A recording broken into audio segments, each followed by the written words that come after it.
वैसे तो महिलाओं में ये गुण होता है कि वो अपने घर खर्च में से कुछ न कुछ पैसा ज़रूर बचा लेती हैं, जो कि उनके कोई भी आपातकालीन स्थिति में वो पैसा उनके काम आता है। और ये हर महिला में खास करके गुण होता ही है, वो अपने ज़रूरी खर्चों में से पैसे ज़रूर बचा लेती हैं। अगर वो ऐसा कर रही हैं तो ऐसा नहीं है कि वो उस पैसे को कहीं पर दे देंगी या फिर कहीं ऐसे खर्च कर देंगी, ऐसा नहीं हो सकता है। वो पैसे बचा रही हैं तो आपकी फाइनेंशियल स्थिति को मजबूत करने के लिए बचा रही हैं।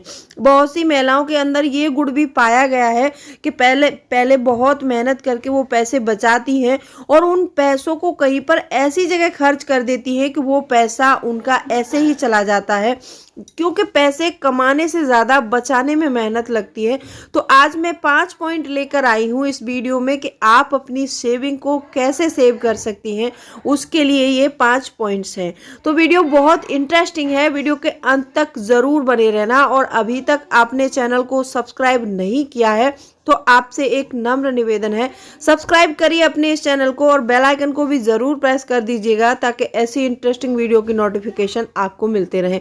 दोस्तों, वीडियो पसंद आए तो एक लाइक ज़रूर कर दीजिएगा। तो चलिए स्टार्ट करते हैं वीडियो को।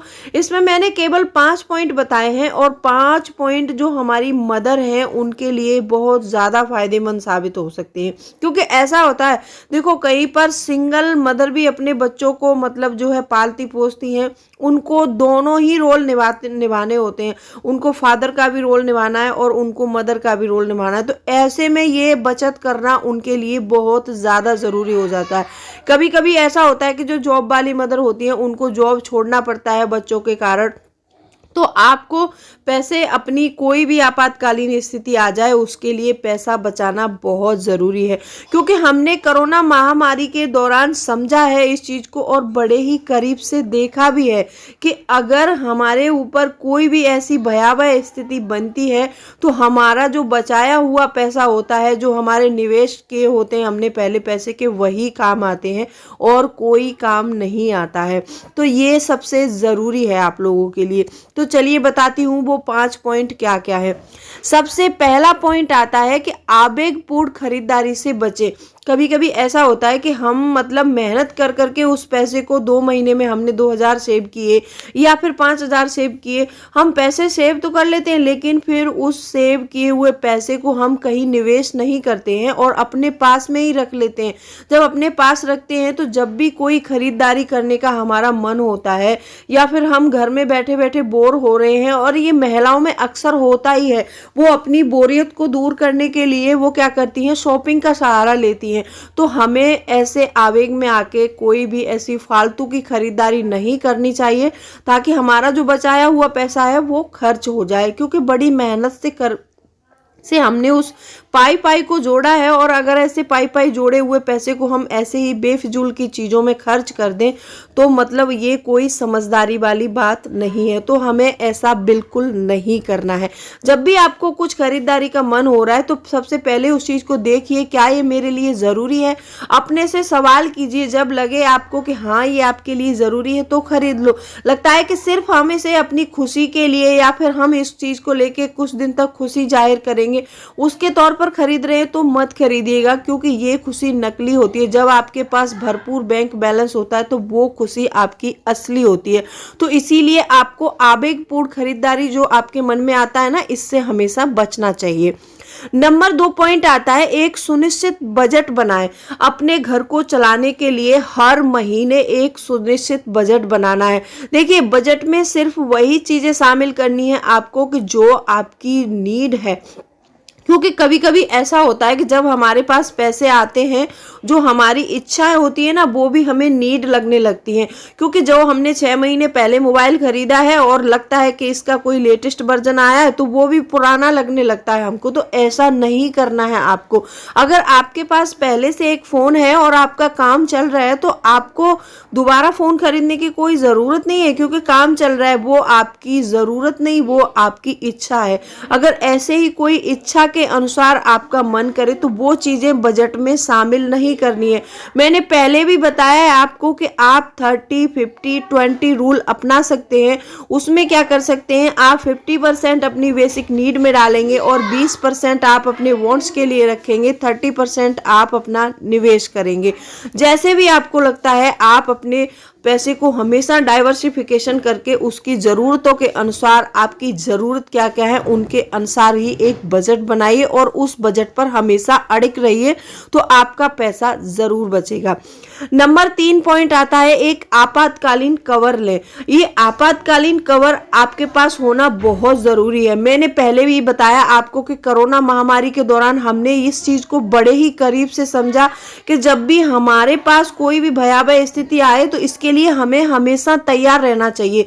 अब होता क्या है कि जब हमने इसकी तैयारी नहीं की है तो हमारी सेविंग किए हुए पैसे होते हैं वही खर्च हो जाते हैं, क्योंकि मान लो कभी आपको ऐसी परिस्थिति आ जाए कि आपको हॉस्पिटलाइज होना पड़े और आपके पास अगर हेल्थ इंश्योरेंस नहीं है तो आपका जो बचाया हुआ पैसा है वही इसमें सारा चला जाएगा, क्योंकि आजकल जो ट्रीटमेंट है बहुत महंगा है। तो आपको एक हेल्थ इंश्योरेंस लेकर रखना चाहिए, क्योंकि हेल्थ इंश्योरेंस में बहुत कम पैसे जाते हैं और उसमें आपको सुविधा बहुत बड़ी मिलती है।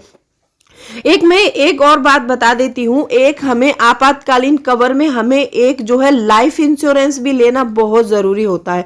लाइफ इंश्योरेंस क्यों लेना चाहिए, क्योंकि देखो कभी कभी ऐसा होता है कि हमें नहीं पता कि आगे जाके क्या होने वाला है और क्या हो सकता है, क्योंकि अभी हम कमा रहे हैं, आप अपने घर के अर्निंग पर्सन अकेले हो और आपके बच्चे खा रहे हैं, तो आपको लगता है कि आपके जाने के बाद कोई इनको और काम करके देगा, नहीं देगा। तो इसीलिए आपको हमेशा अपना एक हेल्थ इंश्योरेंस लेना चाहिए ताकि आपकी गैर मौजूदगी में आपके बच्चों को, आपकी फैमिली को कोई दिक्कत नहीं आए।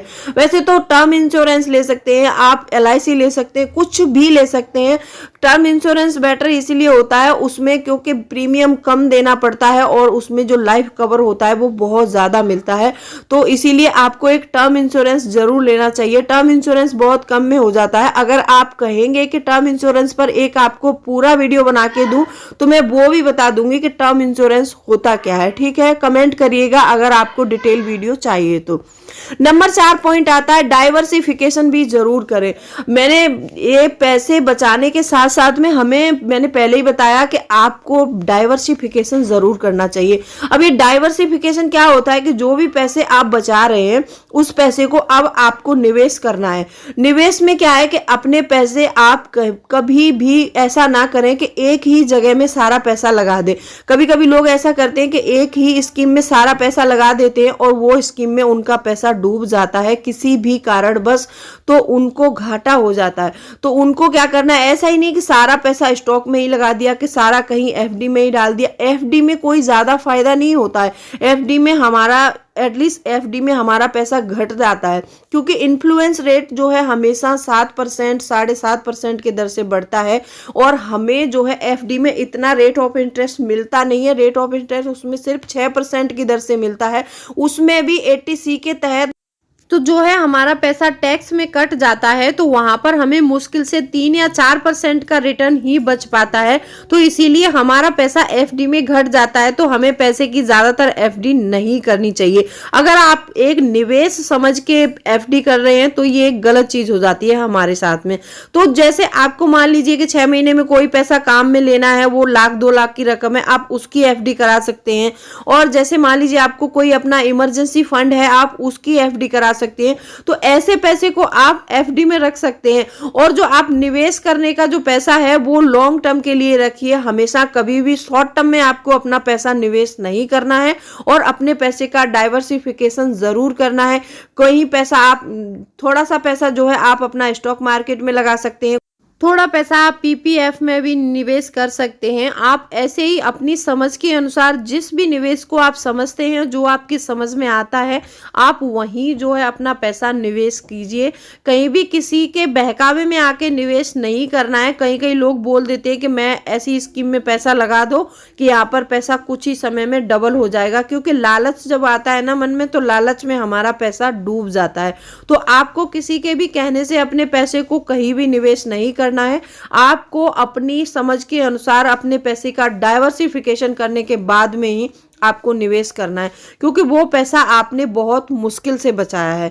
तो पांचवा पॉइंट आता है पेंशन योजनाएं। हमारे देश में जो पेंशन योजनाएं बहुत समय से लागू की गई हैं, इस योजना को जो है 9 मई 2015 में चालू किया गया था, जो कि कोलकाता में नरेंद्र मोदी जी ने इसका उद्घाटन किया था। ये थी हमारी एक अटल पेंशन योजना। इसमें क्या होता है कि जो ऑफिस वर्कर होते हैं उनका कुछ % हिस्सा जो है इसमें कटता है, और आप जब रिटायर्ड हो जाते हैं तो ये इस पेंशन योजना का लाभ ये होता है कि आपके रिटायरमेंट के बाद में जो पैसा आपका पहले काटा जाता है, कुछ % हिस्सा जो है आपकी सैलरी का जो कटिंग होता है, वो हिस्सा आपको आपके रिटायरमेंट के बाद पेंशन के रूप में सरकार आपको दे देती है। ये एक बहुत अच्छी योजना है, इसका आप लाभ उठा सकते हैं। अगर आप इसमें जो है डिटेल वीडियो चाहते हैं और ये कैसे काम करती है, कैसे कितने समय में कितना पैसा मिलता है और कितना % पैसा मिलता है, उसके बारे में आप डिटेल वीडियो चाहते हैं तो कमेंट सेक्शन में कमेंट कीजिएगा, मैं आपको डिटेल वीडियो बना के दूंगी।